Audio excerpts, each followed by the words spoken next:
Good morning. I'm Reagan Brown, filling in for Tim Green. Carolina Music Month is winding down here at WSGE.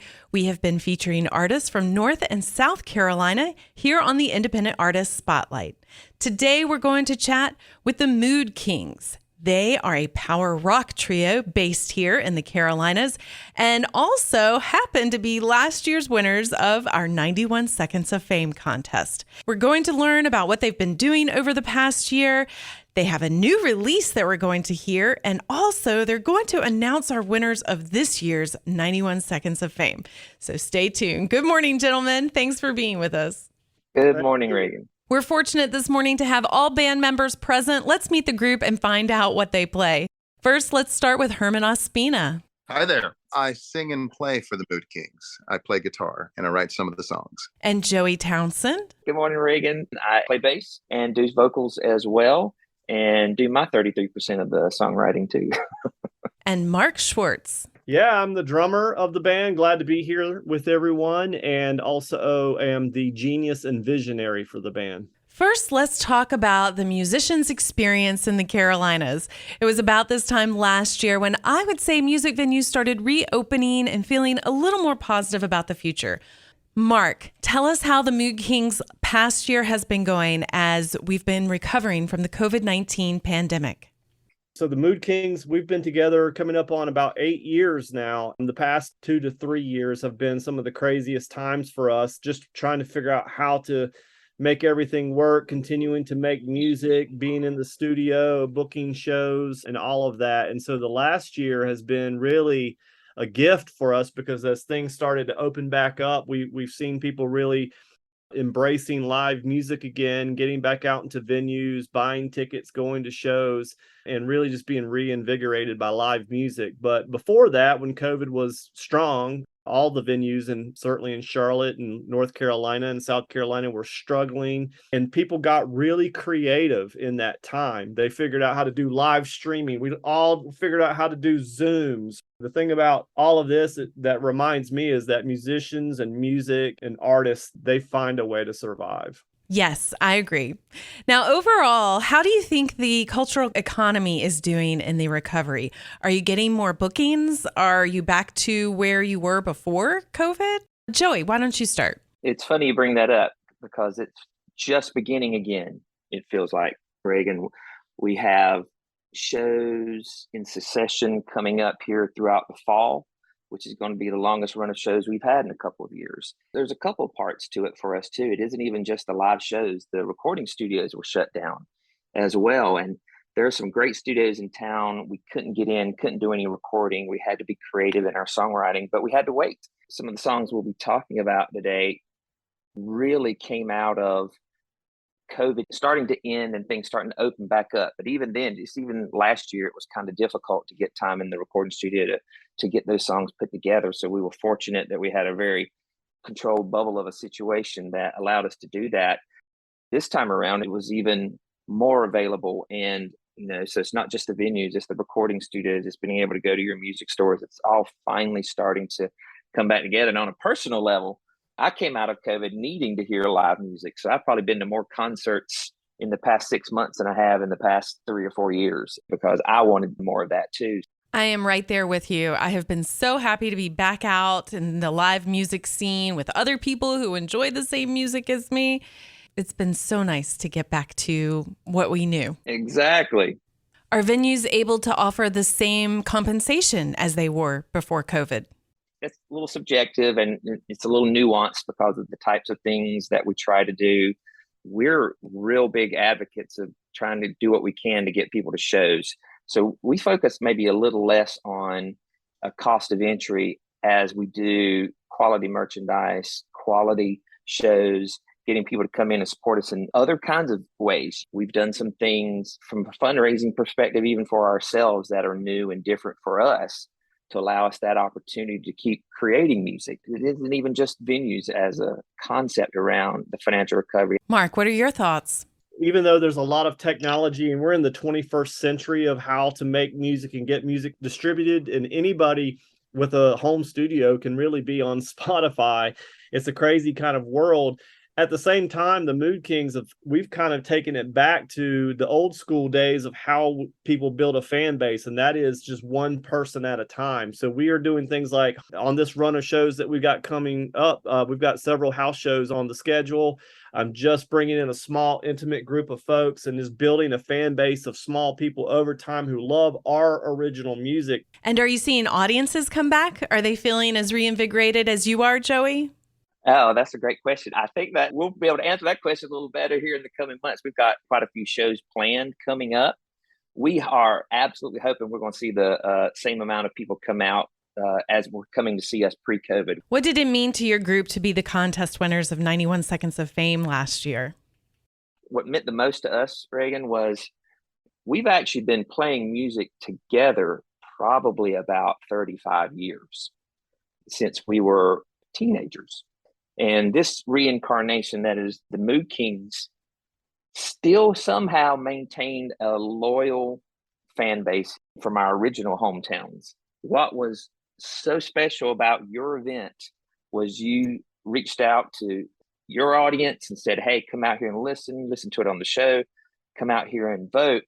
And our people rose up. I mean, it was just so impressive. That's probably the part that meant the most to me, because this was 2021. This was last year. It was still COVID. To see them excited to get us on the radio with that new song meant the world to us. Alternatively, that you guys even offer that to local acts is just so impressive to me. Quick thank you to you guys, 91.7, for all you do for the Carolina musicians. Herman, you're awful quiet. Do you want to add anything?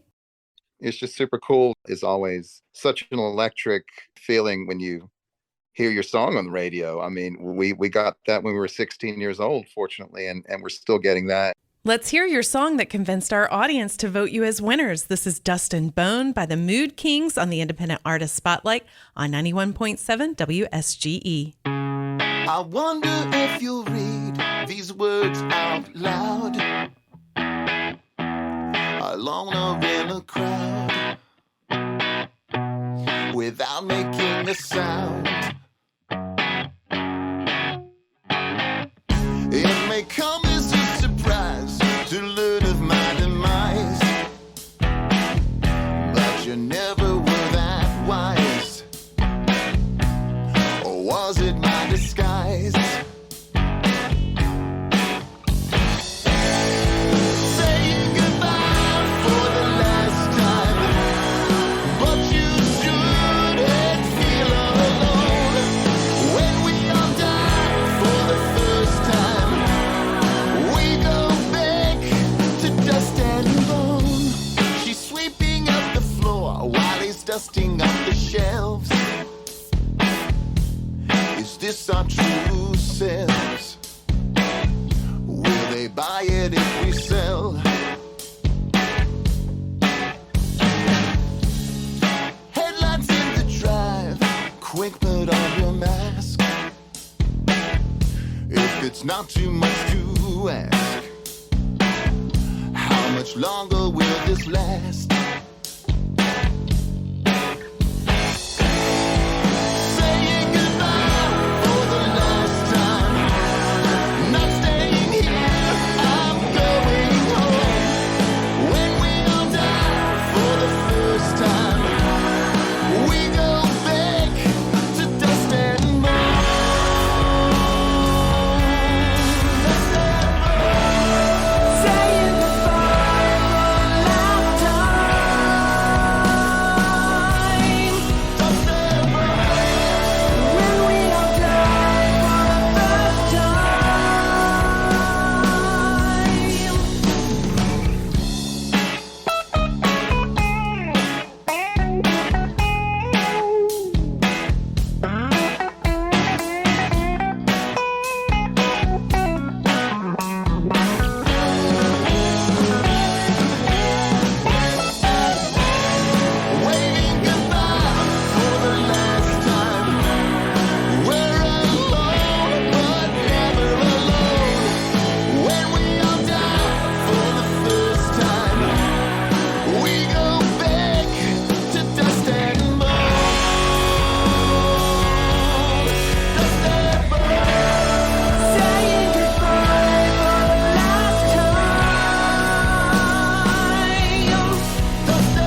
alone or in a crowd without making a sound. You're listening to the Independent Artist Spotlight on 91.7 WSGE. I'm Reagan Brown, filling in for Tim Green, and I'm here with the Mood Kings this morning. You just heard their 91 Seconds of Fame song from 2021, Dust and Bone. Some would say the Carolinas are more recognized for bluegrass, country, Americana genres, but the Mood Kings is more of a power rock band. Do you feel like an outlier of popular music throughout the states, or do you think there's a strong following here for rock music? Herman, what are your thoughts? Yeah, I think rock music has gone underground in some sense, with other styles kind of being predominant, but it's still a very healthy and viable scene, ranging from the heavy stuff to more of the Americana roots rock stuff. It's just like food, and people think that maybe Carolina's only known for its barbecue. And it's like, no, man, we've got tons of eclectic cuisine from the mountains to the coast. Very vibrant. You just have to kind of dig in there and find your people. All right, let's discuss the new project. I'm very excited. We're going to debut it right here, right now on the Independent Artist Spotlight. The first time the song has been played on air.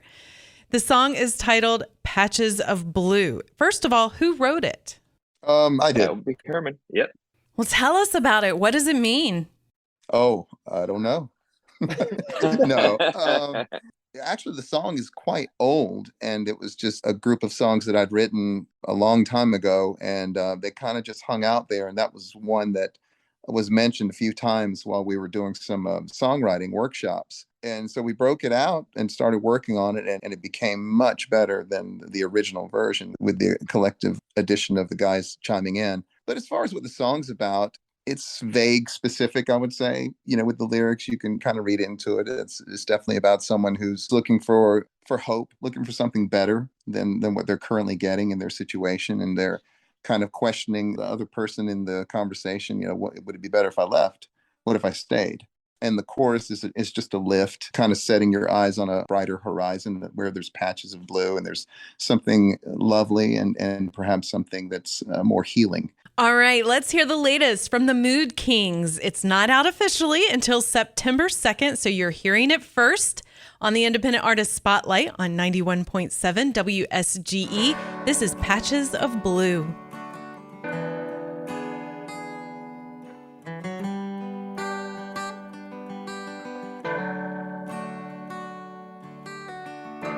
What would you say if I left here today?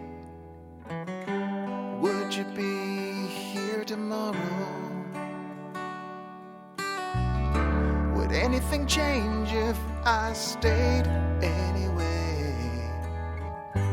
Would I beg, steal, or borrow?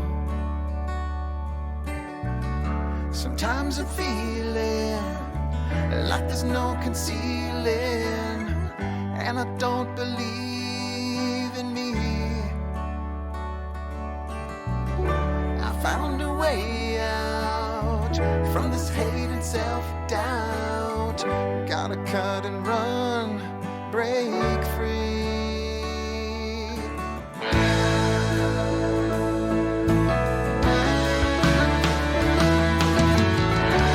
Patches of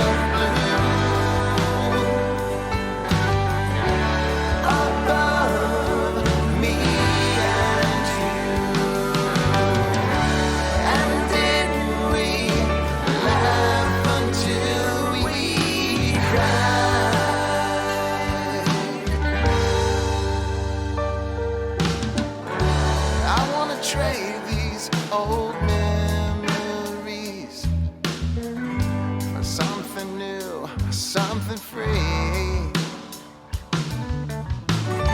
And all the walls are built with all this fear and guilt are nothing now to me.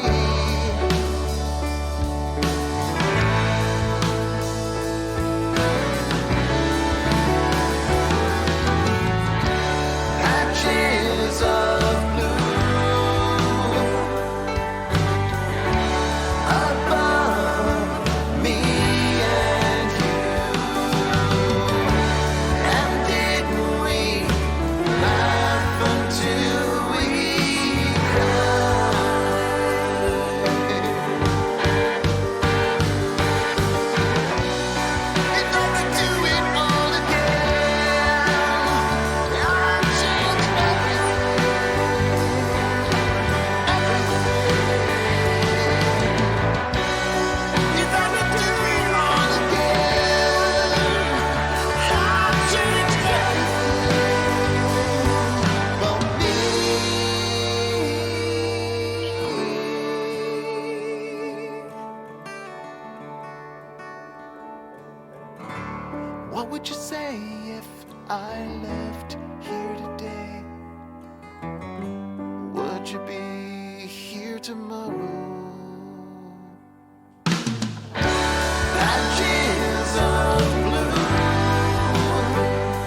That is Patches of Blue, brand new music from the Mood Kings, debuted here on the Independent Artist Spotlight on 91.7 WSGE.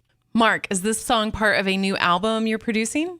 We are trying a new model of putting out singles, and I don't think we realized this when we started the band that it was going to turn into this, but part of what's happening is that as we write and record songs, we really have started to develop this visual for the songs, and we have decided and committed to, as a band, to put money and time and effort into really putting a professionally produced music video for each one of these songs that we're going to put out. You know, it's funny that Herman talks about Patches of Blue the way that he does, because I'm kind of responsible for translating our songs into these videos and into these storylines, into these visuals. And when I heard that song, I did not find it to be very uplifting. So the video and the song come out on September 2nd, and we're pretty excited about that. When I presented this video idea to the band and to our director, they were like, what? There's no way we're going to be able to do this. And I'm like, we can do this. And we have figured out a way to do it. And it is going to be a storyline that is just going to be really cool. The video ends with some hope. But I read it in a little bit of a darker kind of way, I guess. And so the video is going to translate that story, at least my version of the story. This is something that I am so happy social media has brought back, music videos. I'm a 90s kid. I talk about it all the time. I just love it. But there's not a lot of bands on the rise that are doing this. Is it difficult to get these videos produced? Yes, it's very difficult. Yes. First and foremost, before anything, is extremely expensive to do this. And so for us, we had to think about that part of things. It's expensive to be in the recording studio. And once you have this song and you're really proud of it and you want to do this video, then it's all this other money. So that's the biggest part for a band that's at our level. And, you know, we're an independent band. And so we don't have a major label backing us to make these videos. We luckily have a great creative partner in Tony Murnahan, who came on. He's out of Fayetteville, North Carolina, and we've been able to work with him, and he's really helped us kind of find these visions. But they're also difficult in the sense that we don't want them to be just us standing up on a stage performing. We want storylines behind it. We want the video to stand on its own, be visually appealing. Dust and Bone came out exactly the way that we wanted. It ended up winning a bunch of film festival awards. It was at a level where it was getting judged as kind of having its own beginning, ending, and middle. And so we were excited about that. And we think that Patches of Blue will have that too. All right. Well, I'm excited to see the video. Let me ask, in your opinion, who are the best up and coming artists around the Carolinas that we need to go hear? First thing I think of is that Josh Daniel and what he did during the pandemic and building that big streaming community. I was kind of really impressed by some of the things he's been doing. How about you guys? I can't think of anybody that's up and coming. I think of the Mountain Goats. I still think they're kind of underground, but I know they have a huge following. Yeah, I don't know. Up and coming is kind of harder because I'm not as familiar with that sort of level, but I know Joe Middleton is someone that we've worked with. He's opened up some shows for the Mood Kings. Joe's winning some awards now too. Yeah, he's a good one. They're not an original band, but I follow this band called Unknown Artists. There are some kids out of Charlotte that play 80s and 90s rock. And while they're doing cover stuff or tribute stuff, I really love to see the energy that they bring to the stage. Great. Joey, you wanted to tell us about a show that you have coming up? Yes. So, coming up on September the 17th, we're doing a benefit concert, Pineville Neighbors Place in the Charlotte area. Doing things for the community is important to us. We've done other similar types of things in the past. Everyone can learn more about the upcoming events on our website at themoodkings.com. All right. Now, the moment we've all been waiting for. We are going to announce the winners of the 91 Seconds of Fame contest. Each Friday in August, we have featured 2 91-second samples of different artists from the Carolinas and around the country. And we've asked you to weigh in. We've asked our audience to go online and vote for your favorite. We thought it would be fun if last year's winners announced this year's winners. I can tell you, first of all, our runner-up for this contest is Roman Candles for their song Hatchet Man. And Mark, I would love for you to do the honors of telling us our winner of this year's contest. Congratulations to Mark Kanzler from Hickory, North Carolina for his song Small Town. Mark, congratulations. We're excited to hear your song, Small Town, right here on 91.7 WSGE. Special thank you to the Mood Kings for appearing on the Independent Artist Spotlight. Stay tuned for more music from Carolina artists.